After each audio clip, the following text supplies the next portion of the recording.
I think we face two big problems in the world just now. One is the issue of justice between the generations, and the second is the issue of justice in our time, of justice within the generation that we now have. And of course, the climate change affects both. And the justice between generations, the world we leave for future generations, is clearly a very important responsibility for our generation.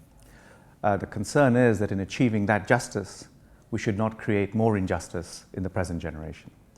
And I think that's really where the climate justice lens is important when we discuss, for example, carbon neutrality by the year 2050. We have to think about and develop instruments which, while achieving that goal of carbon neutrality by 2050, which is a goal that's important for achieving justice between generations, we have to make sure that the instruments that we use to achieve that don't disadvantage the poor in the present generation.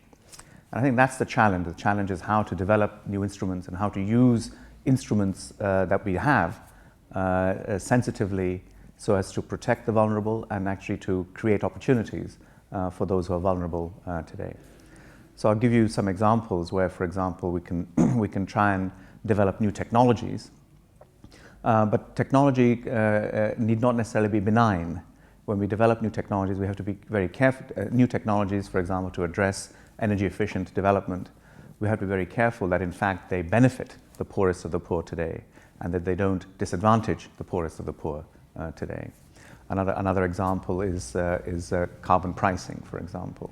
When we raise the price of carbon, which again is a good instrument for ensuring justice between the generations, we should be very careful that that doesn't adversely affect the poor of today.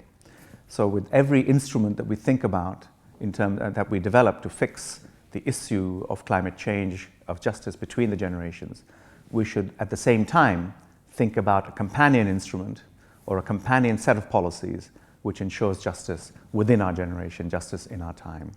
So that's my main I believe that's the main message that should come out of the climate justice argument, to put together a package of policies which ensures both justice between the generations and justice in our time, justice for our generation.